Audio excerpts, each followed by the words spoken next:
John Runko, how are you? Hi Leanne, I'm well, thank you, and lovely to chat and g'day to the broader Lang & Simmons network. Great to catch Yeah, up. beautiful. Thanks for taking the time. For those of you that haven't met you, you are the CEO of DEXA, which means you're not only my boss, but also you look after all the independent offices as well. How's business in Canberra? Yeah, look, Leanne, it's interesting. I think we're all going through the same thing. The circumstances in Canberra are really not a lot different. Yep. Everybody's had to innovate and adapt fairly quickly. But I mean, we've seen some really great things come out of these current circumstances in terms of the camaraderie, the capacity for people to work together, to put aside, to be really honest, a lot of the things that people might call the pettinesses that sometimes exists, and people worrying about my job, your job, and everything else, and everybody's just rolled their sleeves up and gone, let's just all work together to fix this. How good is that? It's one where and I almost hate using this because it's almost become so trite and commercialised about we're all in it together. You see it on the TV, but the reality is it's true in so many instances. Yeah. I've seen some great teamwork and networking, through the greater networks, and people just collaborating, working together, not worrying about whose job, who gets paid, who does this. Let's just see how we can all get through this, fix it. It's something that none of us have ever faced in this exact circumstance before. None of us have had to work through a pandemic, so it's new territory for all of us. There is an awful lot of anxiety. There is an awful lot of fear out there. In amongst our own team and our own people. And, my job, our job, your job is to help everybody through this, because the reality is this market will pass. Just like every other good, bad and indifferent market, this one will also pass. And what we want to do is get through this with as little casualties and fallout as we can, because let's face it, there will be fallout within the industry.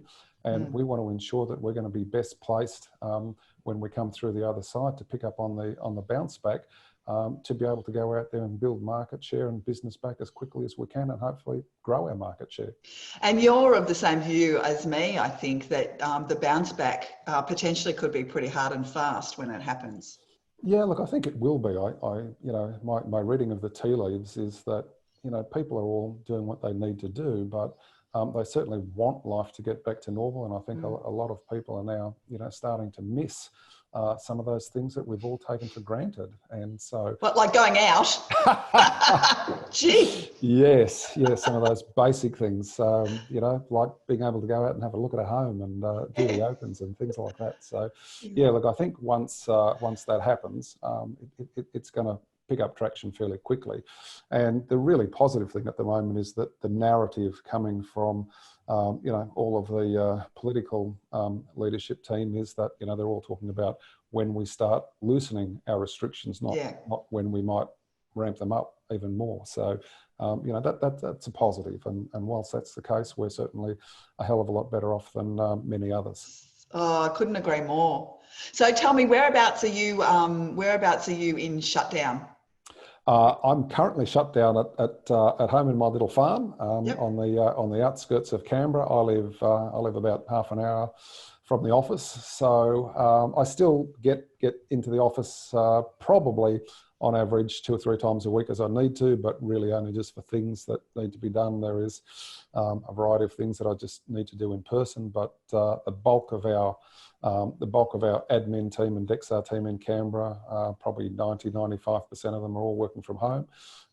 We've got a handful of people who are holding the fort at Northbourne Avenue, and they've pretty much got the whole building to themselves. So they're certainly practicing social isolation even at work. But that's okay. So for me, I guess, look, the reality is I've got a few acres around me, so I'm probably a little more fortunate than many others who can't go outside and find a bit of fresh air and a bit of green space, which is nice at the moment. But I'm finding that the reality is in this environment, like many people, I'm actually probably putting in a lot more hours than I have been previously. And there is just so much more to do, and you know, so many more phone calls on a daily basis, so many more emails, all the things that we need to do. We've got running the day-to-day business as normal. We've got dealing with the current CV-19 situation. And then we've also got, you know, that time when we've actually got to work on the business, the things that we've got to do to innovate, the things that we've got to do to, you know, just rise above the pack in this situation, ensure that we not only get through it, but we find some advantages and things we can do and get ahead of the pack in this current environment where many people are just sitting back and waiting for things to change. And I've got to be honest and say, I think this is a great opportunity to not sit back and wait for things to get better. It's a great opportunity to get out there, take a proactive approach, and really just go out there and do things, whilst many of our competitors are just sitting back, taking that same attitude. So, you know, if we can get out there, be on the front foot, have those conversations, you know, get in touch with all of those people, not to go and sell or list their property or anything else, but just literally to connect with them during this time of uncertainty. That's where you can build a lot of these relationships, and that's where you know, we can have a lot of wins in the very near future as well. Yeah, I completely agree. Now, you've been sending some very entertaining emails around to the team that share some details that people may not have been aware of about you, namely that you used to be a hairdresser. Like, when was that? Well, yeah, I did used to be a hairdresser. So interesting, I had an interesting background before I got into real estate. So pretty much, in fact, straight out of school, out of school, I worked at the CSIRO for a couple of years when I was actually a in training entomologist. And that's why you know random stuff about that's caterpillars. Why I know just really weird right. random stuff. So I used to breed genetically mutated blowflies, which had all really bizarrely coloured eyes. That's a long story, but the plan was to basically breed out bushflies and do a whole range of things. So that was a weird but bizarre couple of years of my life. But after that, my wife had finished her hairdressing apprenticeship. I was sick of being an entomologist, and I thought, bugger that, I want to go and work for myself. So we went and bought a hairdressing salon, and I became my wife Pauline's apprentice. So did a hairdressing apprenticeship. So you actually did. I mean, I always knew that you were a hairdresser, but I made the assumption that you owned the hairdressing salon, not that you actually cut people's hair. Yeah, no, I did. So yeah. I'm a fully qualified and award-winning hairdresser. I could use you about now. No, see, apparently hairdressing is no longer an essential service, I don't think. So, it is here. Yeah. Actually, in New South Wales, it still is, but never mind, that's all right. Yeah, so it's an interesting one. So yeah, look, I did that. We had a couple of salons for a few years, and then in fact, at that stage, I figured by then I knew everything about business. Life was good, and I actually bought a motel down on the south coast in Mollymook. And that was another bizarre chapter in my life when I figured out that I actually knew nothing about running a business. So that was an easy way to burn a couple of years and an awful lot of money. Yeah, so, I'll bet. From that, then decided time to settle down, got into real estate, and obviously that was 34, 35 odd years. I was going to say, you've just had a work anniversary. Was it 34 years? That was 34, yeah. Yeah. That's, man, I think I've been around for a long time, but you know, what can I tell you? Yeah, well, it's a long time, but as you and I know, there's a few more in the Lang & Simmons network that have been around even longer than that. So, you're absolutely right. Absolutely the case. Beautiful. Well, thank you so much for checking in and sharing 10 or 15 minutes. That's an interesting story. That's okay. It's my pleasure. And look, I hope everybody out there is doing okay. Appreciate that. Look, it is tough out there. We know that. Let's not kid ourselves.